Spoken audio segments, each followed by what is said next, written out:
Primero fueron 30 días. Después comenzamos a ver en las noticias diariamente informes sobre el coronavirus. Imágenes con hospitales, camas. Venían de Europa, venían de África, venían de todos lados. Al día de hoy van miles de muertos en nuestro país. Empleos, familias que han tenido que emigrar. Nuestro país, nuestra ciudad, nuestro colegio ha sido sacudido. Por eso es importante detenernos un momento. ¿Cuál es el impacto que ha tenido esta pandemia en mi familia, en mis emociones, en la forma en la que educo a mis hijos? Seguro, algún impacto ha tenido, alguna pérdida, quizá. Hemos visto a alguna familia, algún familiar o alguien cercano adaptarse, luchar, sobrevivir.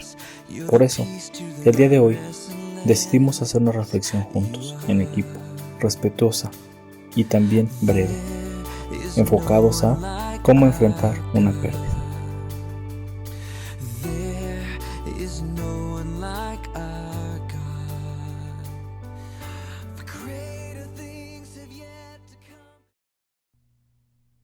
Muy buenas tardes, bienvenidas a todas, bienvenidos a todas las personas que nos acompañan el día de hoy. Muchas gracias por tomarse el tiempo y el espacio de coincidir en este tiempo que seguramente ya nos hemos dado cuenta que cuando hay un evento virtual, cuando la familia se reúne, cuando los equipos se ponen a trabajar con muchas ganas, sucede algo y es que la comunidad se inventa. Y en nuestros eventos anteriores, en conferencias, talleres, en charlas de manera particular, nos hemos dado cuenta que tenemos mucho el cariño, la participación de todos ustedes. Muchas gracias por estar aquí una vez más. Y es que no podíamos dejar pasar el inicio del 2021 como un buen momento para aportar un granito de arena en un proceso que está viviendo una gran cantidad de personas. Cuando veíamos las imágenes, este video introductorio de diferentes partes del mundo, podemos resumir que realmente el ser humano es una belleza, es fuertísimo y que se ha enfrentado a tantas cosas en su historia y que justamente gracias a ese aprendizaje social, a ese aprendizaje colectivo, hoy tenemos una serie de pasos, de instrumentos que podemos usar para fortalecernos en estos tiempos. Y también, ¿por qué no?, para compartirlos, sembrarlos en las personas que están a nuestro alrededor para ayudarles en este proceso difícil. 2020, 2021 han sido años que sin duda dependerá de la manera en la que hablemos, dialoguemos, construyamos la historia para decidir cómo diremos y cómo platicaremos ello. Sin duda, a este momento de la pandemia, a este momento del año, digamos, a este comienzo del 2021, todas las familias en México conocemos personas que han tenido el impacto de la transformación de nuestra sociedad a través de los efectos causados por el COVID-19. En este día hemos decidido realizar una especie de recolección de herramientas. Recogimos en el camino herramientas con las que nos hemos encontrado, dialogando con personas valiosas, coincidiendo con especialistas, recuperando experiencias con las personas con las que hemos hablado. Entre otras cosas, además de la revisión de la literatura, queremos compartir, queremos informar. Sabemos que los medios de comunicación están actuando de la manera en la que mejor les parece, los gobiernos, las sociedades. Pero las pequeñas comunidades tenemos una tarea, y es que es pensar las emociones, decidir juntos cómo vamos a construir todas las experiencias como comunidad. Vamos a ponernos de acuerdo en una cosa: no estás solo, no estás sola. A pesar de lo difícil que esté siendo el invierno, a pesar de las consideraciones que tengas que tomar en el futuro, los cambios laborales, personales, familiares, situacionales en geografía, no estás solo. Aquí tenemos una comunidad cálida, que recibe, que es acogedora y que está pensando en el presente, pero también en el futuro. Este evento lo pensamos de manera para documentar herramientas para que las personas puedan tener acceso a ideas nuevas, ideas frescas sobre el método, la manera para que puedas manejar las pérdidas, afrontar la despedida, elaborar el cierre de tu negocio, el cierre de una relación, la despedida de un ser amado, en medio de una transformación social, considerando elementos virtuales, elementos relacionales, familiares. El día de hoy nos acompaña Miss Gaby Guzmán, que nos va a platicar las esferas que se impactan en un proceso de despedida. La esfera física, personal, espiritual, y qué hacer, algunas herramientas dentro de ellas para poder afrontar esta experiencia. Luego, Miss Lala nos va a compartir una serie de pasos y reflexiones sobre cómo compartirle a los niños el proceso de cuando un ser amado está enfermo, ya sea uno de los padres o un familiar. Que no se nos olviden los niños en este intermedio, en esta pandemia. Quisimos hacer esto a manera de documental para documentar nuestra experiencia. Y no me refiero a la experiencia de dolor, sino a la experiencia de afrontamiento y fortaleza que también estamos teniendo en nuestra comunidad. Muchas gracias porque sus testimonios, sus experiencias, la forma en la que construimos comunidad es la forma más importante de salir adelante de cualquier emergencia social. Muy bien, pues sean bienvenidas, sean bienvenidos todos ustedes. Disfruten este evento. Gracias por compartir, gracias por darle me gusta, porque esto también activa el algoritmo de las redes sociales para que llegue a más personas. En una de estas, y la persona que necesitaba escuchar alguno de estos consejos, le viene muy bien y lo recibe en el momento preciso. Bienvenidos. Empezamos con Gaby Guzmán. Adelante.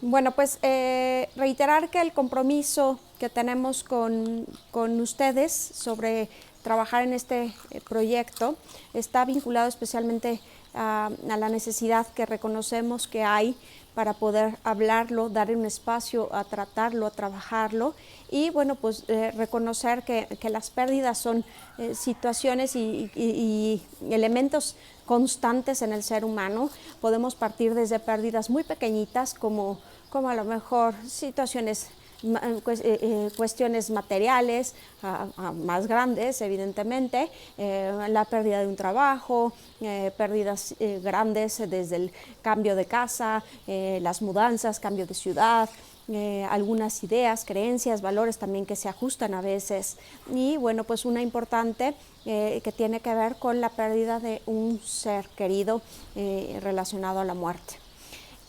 La pérdida se va a vincular con el duelo.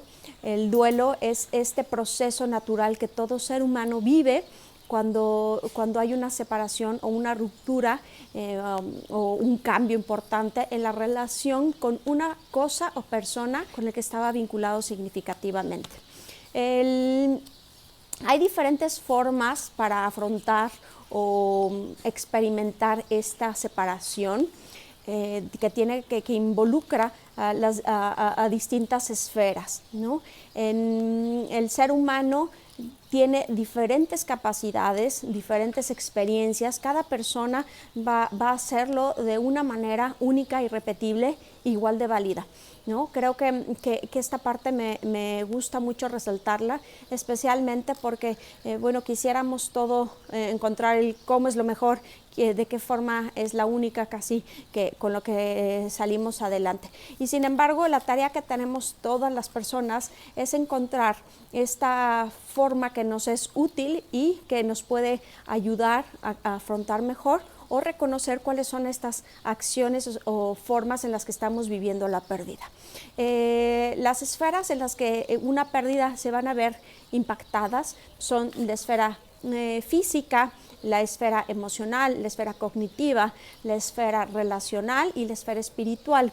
En la esfera física podemos encontrarnos con diferencias o alteraciones incluso desde pues los dolores de cabeza, la opresión en el pecho, el nudo en la garganta, bueno, diferentes manifestaciones, ¿no? Después también en la esfera emocional, pues tiene que ver con estos cambios a nivel de sentimientos, también como pues la tristeza, la apatía, esta necesidad de introspección, de estar consigo mismo todo el tiempo, y bueno, un sinfín también de áreas. En el área social también vamos a poder experimentar cambios significativos, como esta necesidad de a lo mejor hay quienes necesitan estar cercanos o estar en relación constante con alguien, evitar estar solos, o hay quienes necesitan estar solos por completo, se aíslan, se cortan, por decirlo así, o están mentalmente aislados, aunque estén presentes. Y bueno, pues por último está la esfera espiritual. La esfera espiritual también se va a ver impactada. Tenemos esta posibilidad de replantearnos la existencia, de cuestionar e incluso de poder replantear nuestra escala de valores. Y bueno, más o menos estas son las esferas que podemos estar experimentando o impactando de alguna forma cuando hay algún tipo de pérdida. La tarea que tendríamos todas las personas en el momento que estamos afrontando una pérdida es darnos la oportunidad de trabajar de forma consciente o reconocer estas manifestaciones que tenemos a nivel personal. En el momento que las hacemos conscientes también nos da una oportunidad de reconstruir y reacomodar la situación. Creo que es importante también reconocer que si en algún momento la persona o te sientes rebasado o rebasada, pues que pidas ayuda. Existen diferentes mecanismos para acompañar y especialmente tienen que ver generalmente con las redes de apoyo que se generan alrededor de esta persona. Creo que es necesario también recalcar que todas las formas de afrontar pueden ser válidas, que hace ratito lo mencionaba, no hay una única, no hay receta de cocina. Sin embargo, hay una situación que puede ser de alarma y de alerta en la que no podemos dejar pasar, como son algunas conductas autolesivas o heterolesivas, que no afecta la integridad ni la salud o vida de la persona. Y bueno, pues en el siguiente momento estará platicando Miss Lala sobre las enfermedades, algunos mitos y realidades también importantes para afrontar esto. Y el profesor José Luis les va a compartir sobre las necesidades también que se viven en esta reestructura ante la muerte, pero que tiene que afrontarse de una forma completamente distinta en este momento, cuando pues existen tradiciones que no se pueden llevar a cabo y se tienen que replantear algunos rituales. Pues les agradezco muchísimo el tiempo, de corazón les reitero mi cariño y compromiso para acompañarles si así lo necesitan. Muchas gracias. Gracias, Uciel.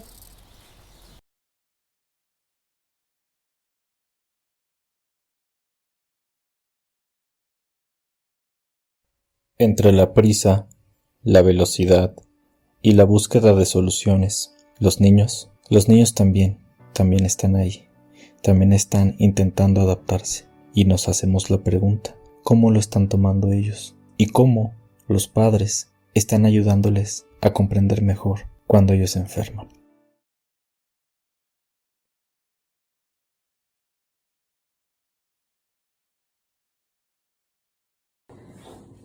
Hola, buenas tardes. Es un gusto para mí estar con ustedes y poder tratar un tema tan importante que nos atañe hoy en día y con el que estamos muy relacionados con toda esta parte de la pandemia y del COVID que estamos viviendo. Precisamente, ¿qué sucede cuando mamá o papá o algún familiar cercano enferma? Sobre todo de alguna enfermedad grave o terminal. A veces pues entra la duda de cómo informar a los hijos, cómo tratar este tema, y lo que primeramente hacemos es ocultarlo, a veces por temor a la reacción de los hijos, a veces por no saber cómo manejarlo, Entonces sí me gustaría compartir con ustedes algunos tips, alguna parte importante de cómo poder manejar con nuestros niños este tema.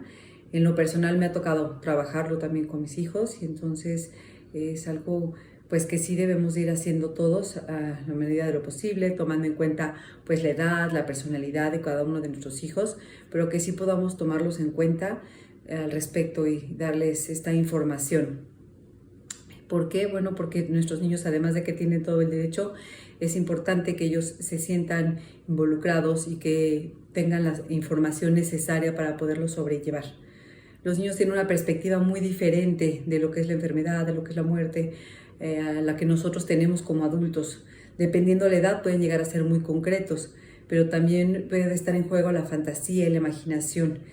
Y ellos pueden generarse una realidad propia a partir de la poca información que les llegue. Entonces, por eso es importante que nosotros también podamos comunicar de manera clara lo que está sucediendo.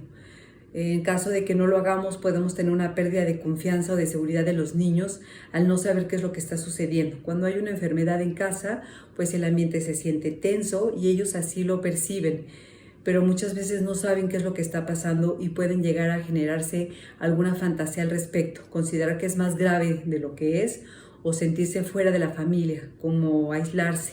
Entonces, cuando hablamos con ellos, abrimos el canal de comunicación y les damos la oportunidad de que ellos también nos puedan compartir sus dudas, de que ellos puedan opinar al respecto y para nosotros sea más sencillo acompañarlos, saber qué es lo que piensan, cómo se sienten, qué información tenemos que darles. Entonces, por eso es la importancia de poderles hablar. Tarde o temprano, pues en caso de ser una enfermedad terminal, pues el tratamiento no podrá ocultarse. Entonces los niños se van enterando a veces de la peor manera, a que si nosotros lo vamos haciendo de manera gradual y en sus palabras. Poderlo mantener en secreto también consume mucha energía para la familia. Entonces, si nosotros lo vamos haciendo de manera pausada, pues ellos también lo pueden ir comprendiendo. ¿Quién es lo ideal que pudiera informarlo? Pues serían los padres, ¿no? Los que son más cercanos. En caso de que sean ellos los enfermos y no puedan pues informar a los hijos, pudiera hacerlo algún familiar cercano, el abuelo, la abuela, alguien que sea como muy cercano a los niños, o inclusive pueden ir acompañados de un profesional de la salud que les ayude a explicarles a los niños si se sienten un poquito inseguros o no saben exactamente cómo manejar el tema. Es importante que ustedes puedan buscar también un momento oportuno para hacerlo. Entiendo que no sea de manera impulsiva y en cuanto se enteran, pero más o menos que ustedes vean el tiempo indicado para poderles comentar a los niños qué es lo que está sucediendo en sus palabras. Esto va a depender también mucho de la edad. Los más pequeños son más concretos, ellos requieren poca información y conforme van creciendo, pues ellos mismos irán teniendo más dudas. Más o menos a los 2 años, pues igual ellos entre 2-3 años solamente necesitarían saber pues qué sucede con papá, con mamá. Se les podrá informar que pues mamá está enferma, que va a estar recibiendo tratamiento, que puede ser que algunos días esté cansada, pero que lo bueno es que los doctores ya la están atendiendo. Más o menos entre los 4 y los 5 años los niños tienen una crisis también de pueden llegar a sentirse solos. Entonces es importante hacerles saber que van a estar en compañía de algún familiar, quién es quien nos va a cuidar, qué cambios van a tener en la rutina, para que ellos sientan esta confianza y seguridad, que sepan que van a estar siempre con alguien, ¿no? Alguien que se va a hacer cargo de ellos. Ya cuando son más grandes, después de los 8 años, pues ellos pueden también ya tener información un poquito más abstracta, ya conocen, por ejemplo, el cuerpo, entonces pudieran tener otro tipo de dudas que nosotros también, al acercarnos a platicar con ellos y abrir este canal, pues pudiéramos atender. Siempre es importante podernos informar qué es lo que ellos saben, ¿no? Qué han escuchado, qué temores tienen, para que entonces sí ustedes puedan ir ayudando a clarificar esa información. Preferible que sean ustedes y no un tercero, ¿no? Algún compañero, a veces hasta el internet, que ellos mismos en la parte de la duda pues empiezan a buscar. Entonces es importante que podamos irles dando esa confianza y pues qué mejor que en familia y que sean los padres quienes estén informando. A veces, cuando vemos que ha pasado un poco más del tiempo y no hemos podido informar, también se puede retomar con ellos, hacerles ver que no es que los quisiéramos engañar, sino que simplemente todavía no teníamos tanta claridad o estábamos buscando la mejor manera para informarles. Pero que es importante que ellos sepan y que estén al tanto de lo que está sucediendo en la familia, que les podamos informar si va a haber un cambio. A veces, por ejemplo, puede ser que no vayan a poder permanecer en casa por la situación, o que el familiar vaya a tener que ir al hospital. Entonces esos también se les puede ir informando. En caso de que no pueda haber visitas, pues pueden hacer la parte como de una videollamada, tarjetas, cartas, que eso también les empezará a ellos a ayudar a ir interiorizando esto, ir trabajando poco a poco con esa sensación o esos sentimientos que les puedan ir generando la situación. En el momento que nosotros somos claros, también ayudamos a que ellos puedan tener en claro que no es culpa de ellos. A veces los niños pueden llegar a generarse esta fantasía de que ellos lo provocaron o que ellos son culpables de algo. Entonces es importante poder decir que no, quitar responsabilidad de ellos también, que a veces toman la parte de pues yo los cuido, yo los acompaño, y saber que no es pues responsabilidad de ellos. Entonces tenemos que tener cuidado en qué palabras utilizamos para que ellos puedan involucrarse, ¿no? A veces cuando decimos tú nos vas a apoyar o tú nos vas a ayudar a cuidar, y entonces ellos sienten la sensación de que tienen que cuidar y que es su responsabilidad. Pero cuando nosotros nada más vamos informando y decimos que los médicos están haciendo cargo, que ya están en tratamiento, que podemos estar viéndolos a ratitos y dejándolos descansar, pues ellos también van entendiendo el proceso de cómo van a saber. ¿Qué van a saber de la enfermedad? Pues lo que esté correspondiente a su edad y acorde a las dudas que ellos tengan, dependiendo también qué tan grave sea esta enfermedad, ¿no? Hay que estar mucho en contacto con ellos, hacerles pues estos cariños, este contacto físico, que los niños se sientan presente, ¿no? Para poder ayudar a trabajar con esa angustia que se pudiera generar el que el familiar esté enfermo. Pueden ayudarles a hacer dibujos, cartas, alguna llamada, videollamada hoy en día. Estar muy atento a las señales significativas que puedan tener nuestros niños, como por ejemplo sentirse triste mucho tiempo, llorar desconsoladamente, dejar de comer, dejar de dormir, que manifestaciones de conducta que les parezcan como muy significativas, o niños muy irritables o demasiado sensibles, que ya no jueguen, que los veamos con alguna señal de cansancio excesivo. Esto nos puede dar la idea de que tenemos que tener otro tipo de atención con ellos. Entonces, bueno, es importante que podamos estar al pendiente y que podamos irlos acompañando. En lo personal les puedo comentar que, bueno, yo ya lo trabajé en algún momento así con mi hijo, lo fui acompañándolo, lo fui haciendo saber pues que había una enfermedad de por medio, que iba a tener que estar en otro ambiente. Cuando su mamá iba a entrar al hospital, pues él iba a quedarse con su abuela. Le hicimos un espacio en casa de la abuela que le gustó, le acomodamos su cuarto, tuvimos videollamadas, se le enseñó cuál iba a ser el cuarto de hospital, y todo eso ayudó para que también pueda ir teniendo esa tranquilidad. Entonces, pues bueno, es un poquito de los tips que les doy, y cualquier duda, pues estoy aquí al pendiente.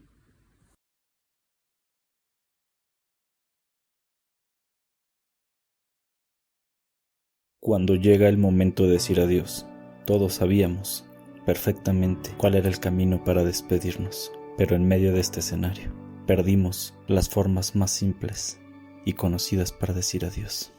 Eso no significa que no haya alternativas y caminos nuevos.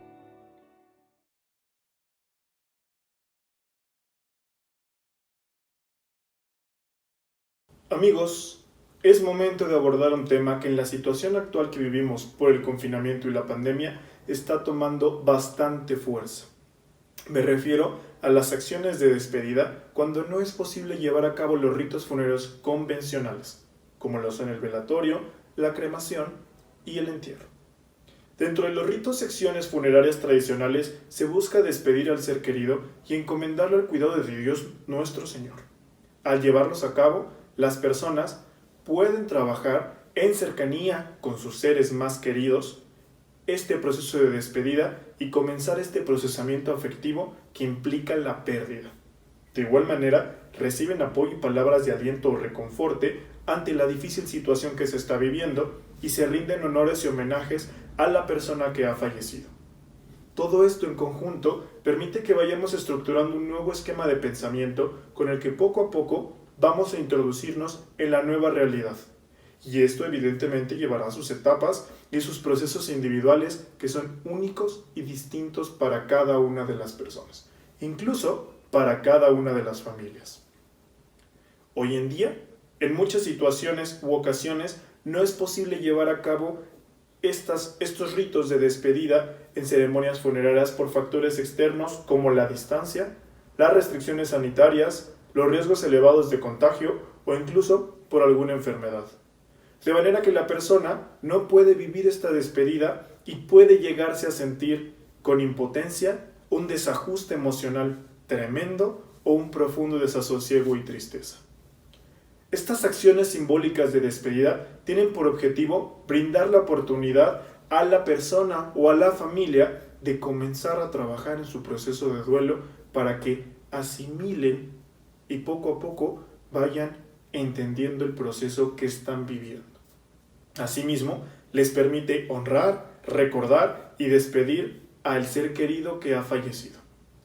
No realizar estas acciones de despedida puede conllevar a las personas a comenzar con procesos de duelo atípicos que al futuro pueden convertirse en duelos patológicos o duelos atípicos que evidentemente no han sido procesados de manera adecuada y llegan a generar afecciones en una o varias esferas de la familia o de la persona. Es importante recordar que un duelo duele y es un proceso de reajuste y readaptación ante esta nueva realidad.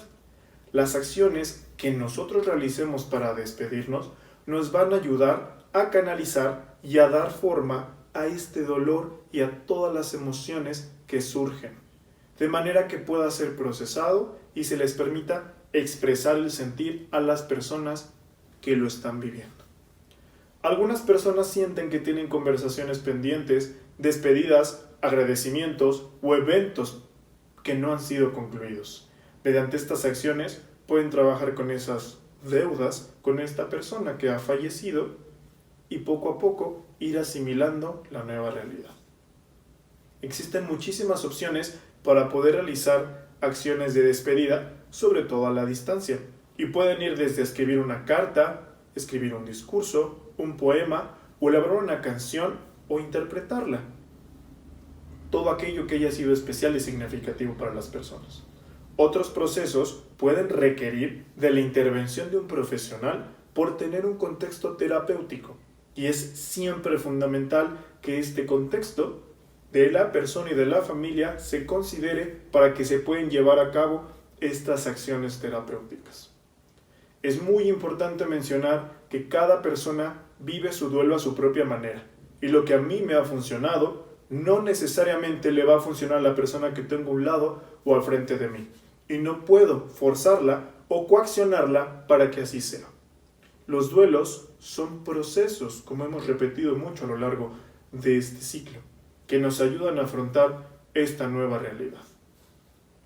Algunas bondades de los medios electrónicos han permitido que algunas familias decidan, previo consentimiento de ellas mismas, transmitir en vivo las ceremonias o de forma privada que incluyen los velatorios, el funeral o incluso los rosarios o novenarios.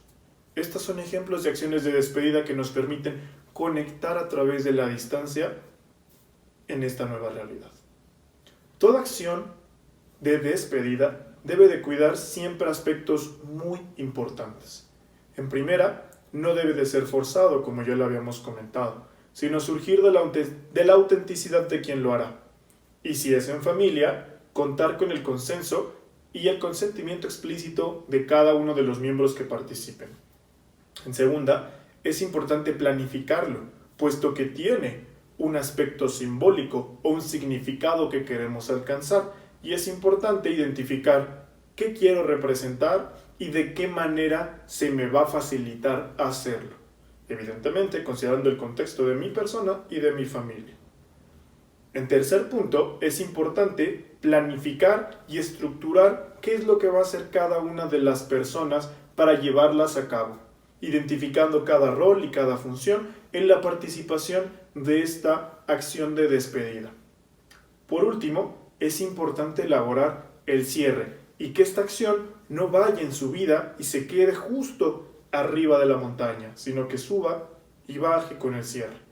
Si una persona decide realizar una carta, ya sea su cierre, lo que se le puede recomendar puede ser quemarla, cortarla o enterrarla. Recuerden siempre, lo que a mí me funciona, puede que a la persona que esté enfrente de mí no. ¿De acuerdo? También es importante considerar que las acciones de despedida se pueden llevar a cabo de manera individual o en familia. Pero como ya habíamos comentado, todos y cada uno de los miembros tenemos que estar de acuerdo en lo que se va a hacer y cómo se va a hacer. Y de igual manera, si lo realizamos de manera individual, se recomienda tener una persona que nos pueda brindar apoyo y contención emocional en caso de ser necesarios. Para la persona que se le ha pedido participar en alguna de estas acciones como el apoyo o la contención emocional, es siempre importante considerar que se nos ha pedido estar ahí como apoyo. Y es fundamental que mostremos y brindemos el respeto total por las creencias, las tradiciones y las acciones que le van a permitir a nuestro ser querido despedirse. De nuestra parte sería todo y demos paso al siguiente de los puntos para poder ir estructurando más allá lo que es el proceso tan complejo del duelo.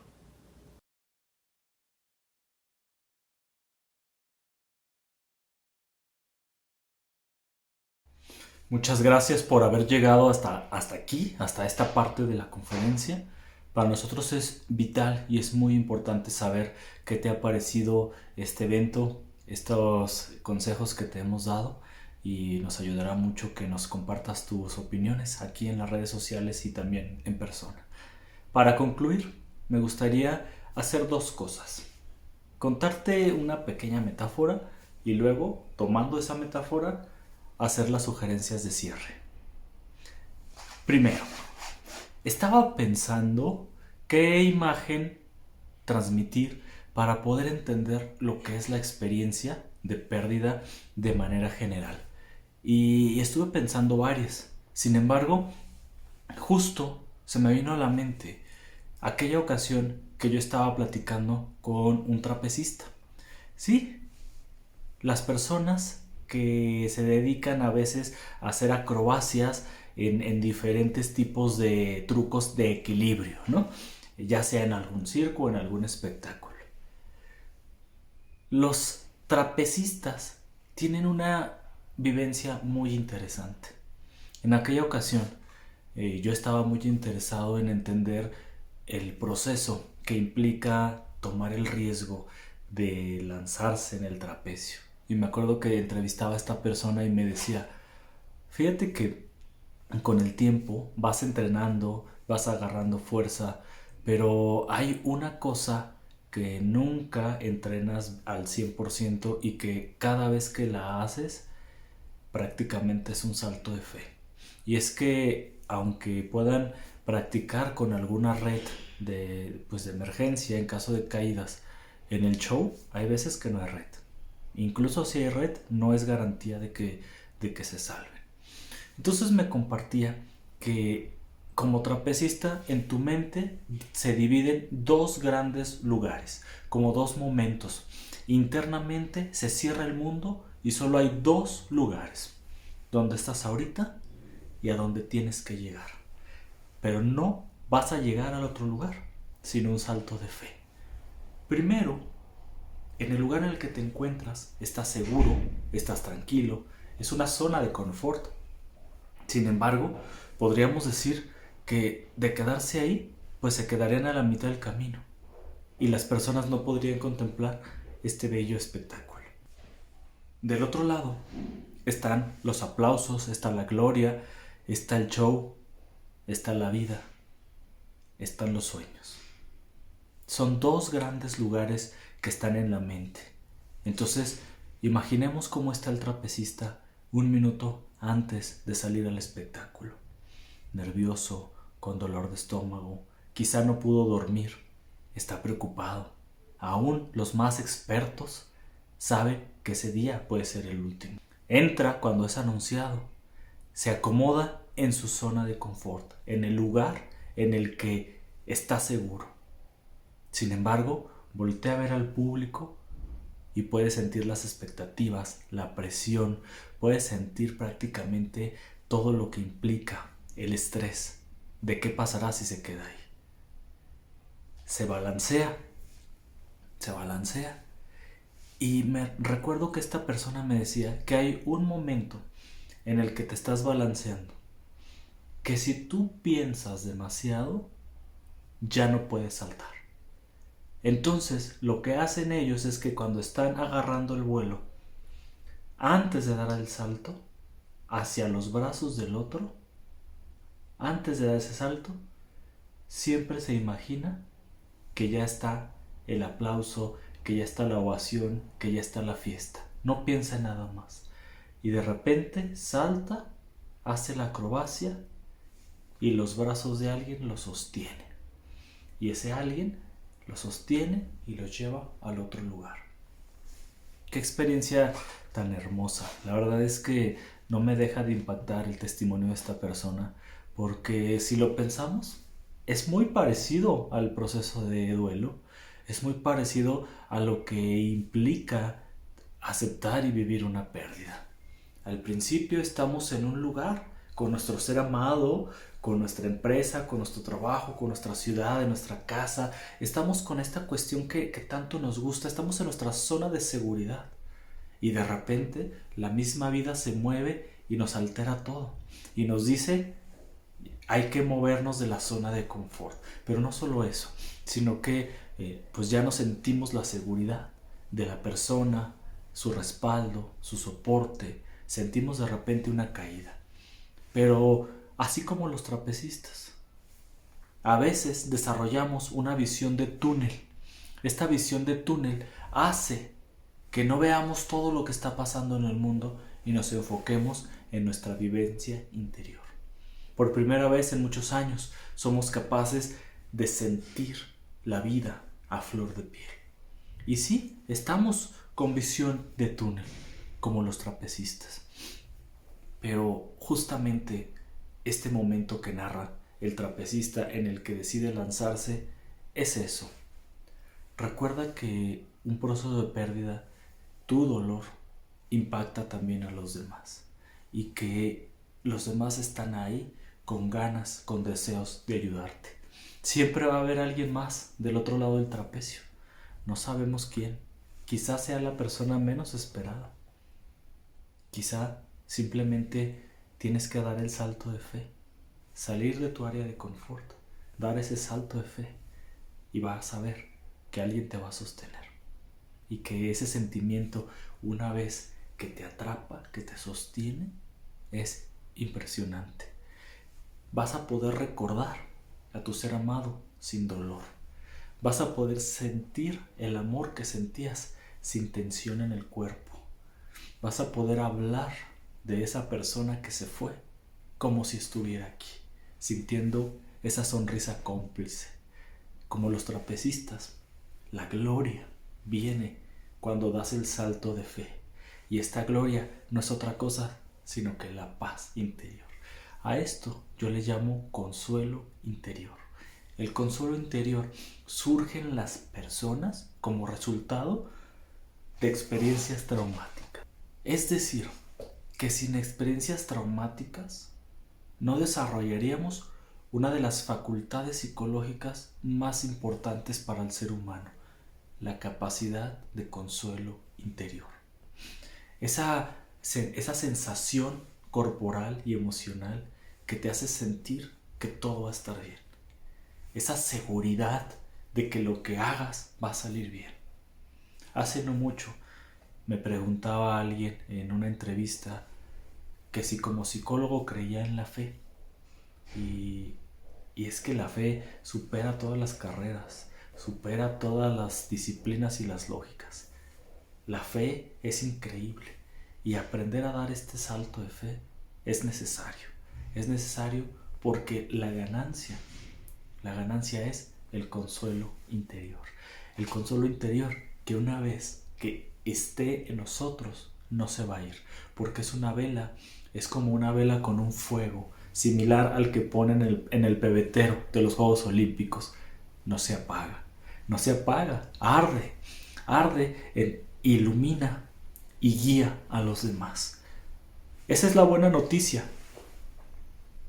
que a pesar de todo el dolor, al final hay una recompensa. Y esa recompensa es ese fuego interior que va a iluminar a los demás que están cerca de ti. a esos otros que necesitan a alguien que también los sostenga. Porque un día tú vas a ser ese otro trapecista en la vida del que está dando el salto de fe.